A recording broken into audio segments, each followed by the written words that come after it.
Olá. O deputado Odelmo Leão, do PP de Minas Gerais, volta à Câmara depois de 8 anos como prefeito de Uberlândia, cidade que hoje tem o segundo maior PIB do estado de Minas. E é exatamente sobre o Pacto Federativo, que é a divisão dos recursos entre cidades, estados e governo federal, que a gente conversa agora. Deputado, seja bem-vindo à Palavra Aberta. Eu que agradeço essa oportunidade. Deputado, como é voltar à Câmara depois de ter sido prefeito de uma cidade grande? Olha, o desafio de voltar à Câmara é que, como cidadão brasileiro, eu observei tudo que acontece no nosso país e não dá para ficar em casa omisso. Há grandes desafios aqui na Câmara Federal, no Congresso Nacional e no país, desafios esses que a sociedade brasileira espera que o parlamento faça a sua parte. Portanto, eu diria a você que essa discussão sobre o Pacto Federativo é uma coisa que eu ansiava já como deputado anteriormente, que a Casa pudesse ter proposto de maneira consolidada. Eu diria a você que essa proposta do presidente Eduardo Cunha vem de encontro às ruas. Então é um momento ímpar que o parlamento tem de dialogar com a sociedade brasileira e principalmente nas suas mazelas. O cidadão que está no município, ele reclama o quê? Saúde pública, educação, área social, habitação, as dificuldades econômicas do país. Por exemplo, eu digo o seguinte, o cidadão só se movimenta quando você mexe no bolso dele. E agora mexer no bolso da sociedade brasileira. É a conta de luz, é o desemprego. Crise, né? É crise, custo de alimentos. Quando nós fizemos a implantação aqui do Plano Real, aliás, quem fez a medida provisória foi Itamar Franco. Veio Fernando Henrique e implantou. Qual foi o ganho do Plano Real? O ganho foi que você deu poder econômico à nossa moeda, de maneira que possa ser entendido.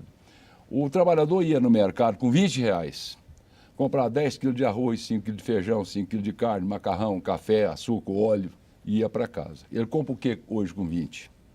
Então, isto mexeu no bolso do cidadão. E qual foi o grande equívoco nesse período? Teria que dar prosseguimento à implantação desse plano. Por exemplo, o Brasil continua a ser exportador de matéria-prima até hoje. Grãos, café, carne, minério, algodão. E aí importa o tecido da onde? Da China. A chapa de aço pronta onde? Do Japão. Essa conta não tem como fechar, né, Não é deputado? verdade? E aí você, em vez de gerar emprego e renda aqui, e logicamente aumentar a nossa arrecadação, você destruiu o parque industrial brasileiro, o setor elétrico, o setor energético, o setor sucroalcooleiro. Então, a crise que nós vivemos hoje, eu diria para você, é sem precedentes. Eu passei aqui 16 anos como deputado federal na minha primeira vinda. Fui secretário de Estado 2 anos e prefeito de Uberlândia 8 anos. E fiquei 2 anos sem mandatos. Eu nunca assisti, no meu passado recente que estive aqui, um momento como este.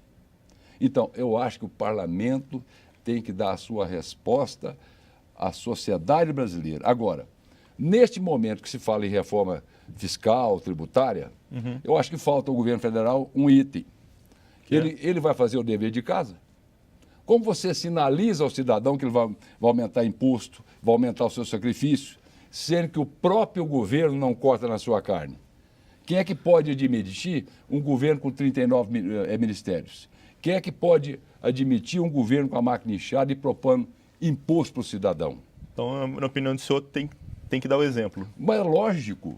Você, para conquistar as coisas, você tem que dar exemplo. Você tem que mostrar, olha, eu vou te sacrificar, mas eu estou fazendo a minha parte também, porque o momento é de crise. E não querer falar que a crise é conjuntural, que a crise é mundial, a crise é nossa. A crise foi por deficiência de governos que não vieram fazendo o seu dever de casa depois dessa era que eu mencionei. Eu não estou aqui para discutir e nem agredir partido nenhum. Eu estou comentando um momento que, como cidadão brasileiro, estou vivendo. E eu vim para essa casa tentar a minha contribuição. Por que eu apresentei o meu projeto para aumentar o FPM? Sim. Porque o FPM é tirado do Imposto de Renda e do IPI. Quando você tira desses 2 tributos federais, aí o governo resolve fazer graça com o chapéu do prefeito. Aí exonera o IPI. Quem é que pagou a conta? É o município. Então, eu estou propondo tirar das contribuições sociais, do CONFINS e do CCLL, que é o lucro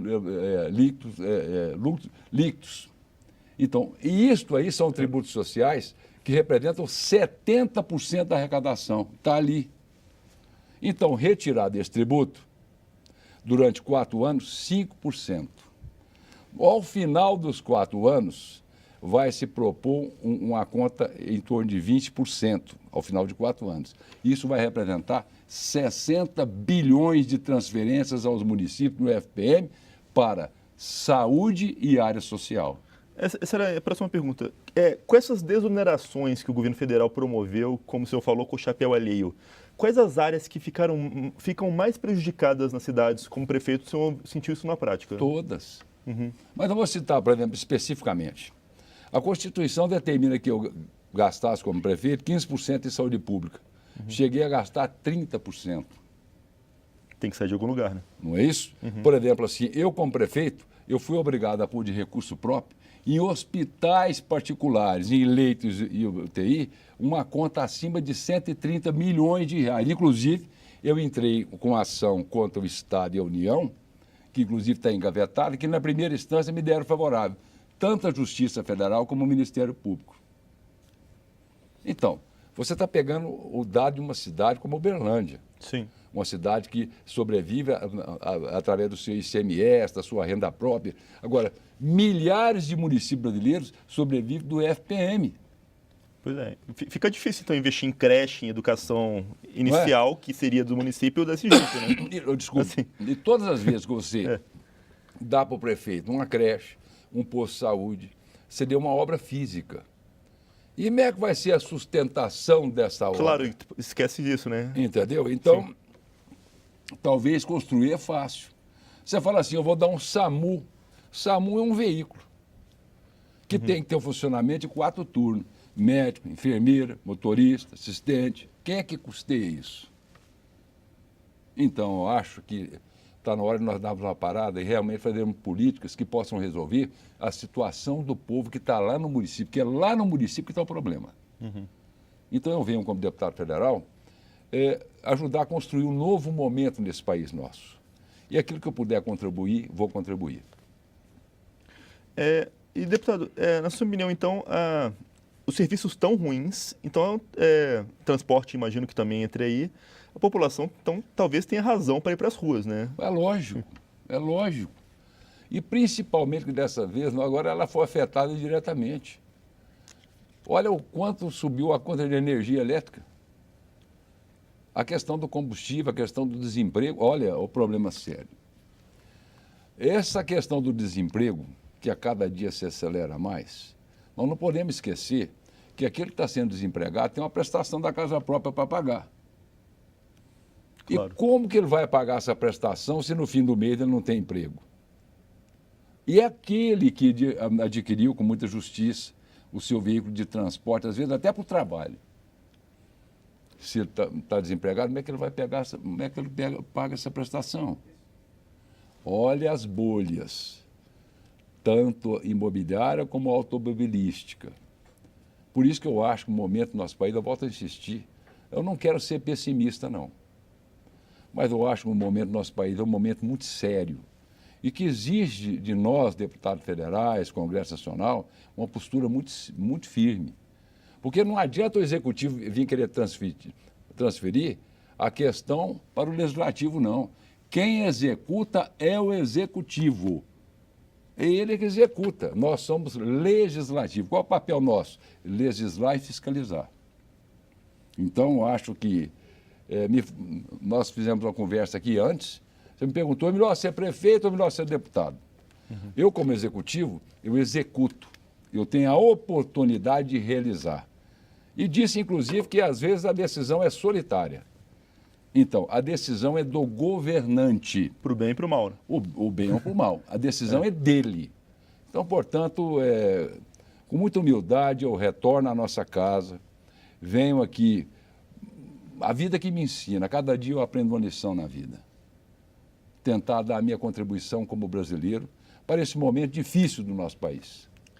Deputado, e voltando ao ponto, a questão do Pacto Federativo, né? A sua proposta de mudança no cálculo do Fundo de Participação dos Municípios, o senhor já conversou com colegas? Como está a recepção a ela? Como é uma PEC, eu coletei mais de 200 assinaturas.